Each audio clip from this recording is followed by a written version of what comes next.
Tudo bom?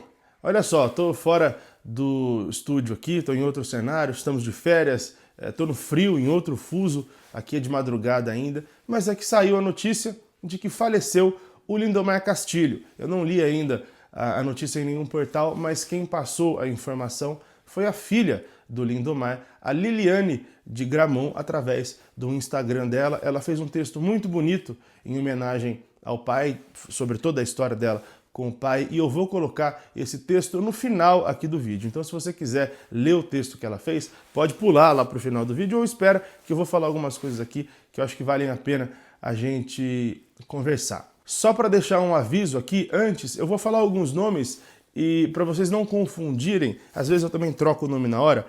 Olha, o Lindomar Castilho, que é o artista que faleceu, a Eliane de Gramont foi a esposa dele, a ex-esposa que ele matou. A Helena de Gramont foi uma jornalista da Globo que faleceu recentemente e que era irmã da Eliane. E a Liliane de Gramont, que é filha do Lindomar Castilho com a Eliane. Então, assim, são nomes meio parecidos que talvez a gente confunda, mas não confunda. Foi só para passar essa legenda aqui, caso a gente troque os nomes nesse vídeo aqui.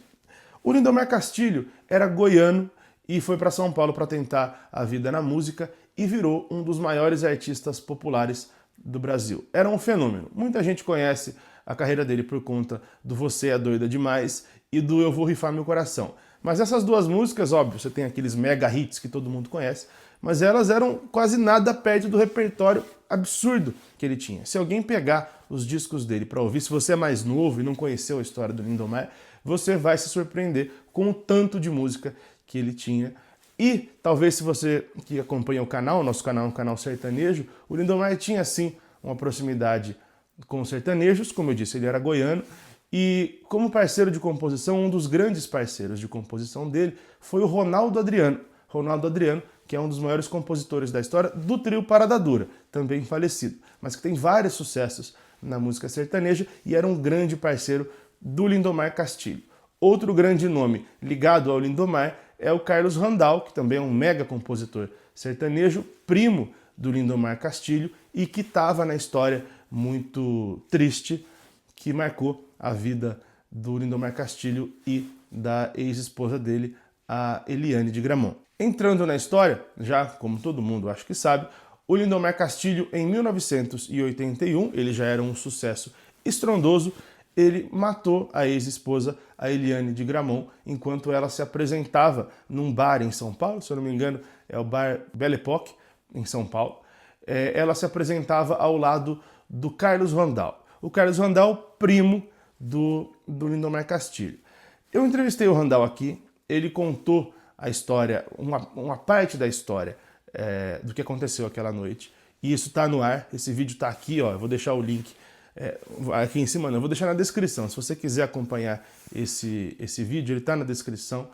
E ele conta que o Lindomar entra ali e sai atirando, se não me engano foram 5 tiros, a Eliane morreu, o Randal não. Há muita discussão se ele queria matar os dois, se queria matar um, se queria matar outro, mas o fato é que ele assassinou a ex-mulher e foi preso, né? Foi condenado, foi preso. Isso marcou a música brasileira, o país de forma geral, porque depois passou-se a se discutir muito mais essa questão do assassinato de mulheres, né? Que de anos para cá ganhou o nome de feminicídio, mas que é um assunto muito antigo.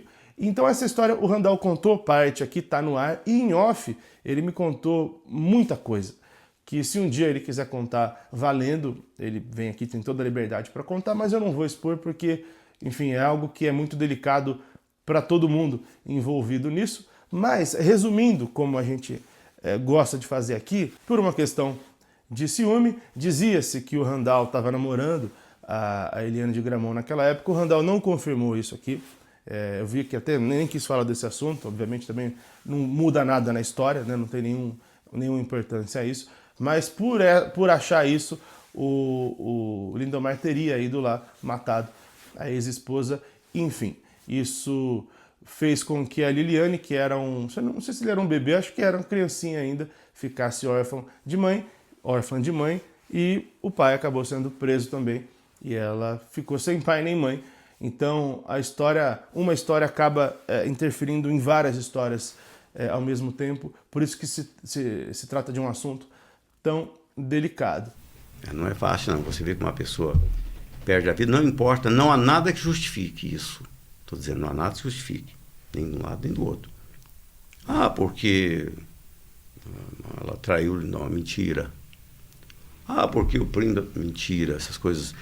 Acaba, no final das contas... Criou-se toda uma lenda em cima, né? Começou a surgir. Muita coisa, muitas coisas foram mal faladas, mal colocadas. Na época, o assunto foi muito noticiado e, como vocês imaginam, tinha gente que defendia o direito do Lindomar ter feito aquilo. Tem várias matérias, se você procurar no Google, que mostra de homens falando que, peraí, o cara tinha o direito disso. Para você ver, isso nem faz tanto tempo assim. 81, tem 40 e poucos anos, não é isso? 44 anos que aconteceu esse crime. Então, para vocês verem que às vezes a gente vê até hoje algumas pessoas defendendo coisas estranhas assim. Outro dia mesmo tinha gente que dava a cara para bater, para defender algo assim. O Lindomar, obviamente, a carreira dele acabou depois disso. Ele gravou outras coisas, ele chegou a participar de alguns programas de televisão uns 10 anos atrás. Se eu não estou muito enganado, ele chegou aí no programa do Ratinho. Tem entrevistas dele no YouTube de alguns anos atrás, em que ele até fala do assunto, mas já é um discurso já bem mais ensaiado, uma resposta mais ensaiada. Enfim, é um assunto muito triste, um dos assuntos mais tristes da história da música e, enfim, eu acho que ele acabou ficando preso pouco tempo perto de toda a condenação por conta dessa coisa de progressão de pena que nós temos aqui no Brasil, mas o fato é que a Eliane foi morta, ele acabou com a carreira muito cedo. Ela era cantora também, tinha parado de cantar quando estava com ele e voltou a cantar depois. E isso ficou marcado na história da música e na família dele, que até hoje houve perguntas sobre isso. O pessoal tem muita curiosidade sobre isso. Eu deixo aqui a minha dica para vocês acompanharem a filha dele e vou deixar aí o texto que ela postou para o pai, porque nós, obviamente, temos todo o direito de falar o que a gente acha aqui, né? Afinal, o cara matou, tem que ficar preso, devia ficar preso para sempre mesmo. Só que qual é a visão da filha, que ficou sem a mãe e sem o pai por tabela?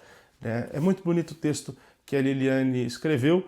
Nesse dia de hoje, vale a pena a gente refletir sobre essas coisas extremamente graves. A gente tem um país que todo dia tem uma notícia sobre feminicídio. É um assunto que a gente precisa falar e, mais do que nunca, também para os caras, olha o que ele fez, o que aconteceu depois na vida dele, né? Ele, desde 81, é um ex-artista em atividade ou é uma pessoa que não tem, basicamente, vida. Será que também para ele valeu a pena? Claro que não, né? Faz 44 anos que ele é um ex-nome famoso no Brasil. Então é uma história que ela é triste em qualquer aspecto que você trate. Então fica aqui nesse vídeo, vou deixar o texto aí da Eliane, da Eliane não, tá vendo? Confundi. Da Liliane de Gramont. Hoje, um ciclo se encerra. O que te faz ser quem você é? As palavras não são suficientes para explicar o que eu estou sentindo. Só sinto uma humanidade imensa, sinto o tanto que estamos nessa terra para evoluir. Sinto o poder das coisas que verdadeiramente importam. Meu pai partiu, e como qualquer ser humano, ele é finito. Ele é só mais um ser humano que se desviou com sua vaidade e narcisismo. E ao tirar a vida da minha mãe, também morreu em vida. O homem que mata também morre. Morre o pai e nasce um assassino. Morre uma família inteira. O que fica é, somos finitos, nem melhores nem piores do que o outro. Não somos donos de nada e nem de ninguém. Somos seres inacabados que precisamos olhar para dentro e buscar nosso melhor. Estar perto de pessoas que nos ajudem a trazer beleza para fora, e isso inclui aceitarmos nossa vulnerabilidade. Assim, eu me despeço do meu pai, com a consciência de que a minha parte foi feita com dor, sim, mas com todo o amor que aprendi a sentir e a expressar nessa vida. Se eu perdoei, essa resposta não é simples, com um sim ou um não. Ela envolve tudo e todas as camadas das dores e delícias de ser, um ser complexo e em evolução. Diante de tudo isso, desejo que a alma dele se cure, que sua masculinidade tóxica tenha sido transformada. Pai, tudo é fugaz, não somos donos de nada e nem de ninguém. O que fica é a essência, o que fica é o religar das almas que se conectam. O poder exige responsabilidade. Escolha melhor sua parte. Somos luz e sombra. Tenha coragem de escolher sua luz.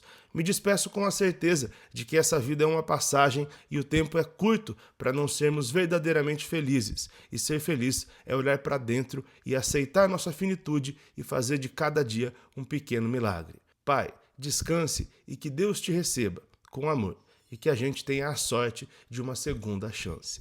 Lili.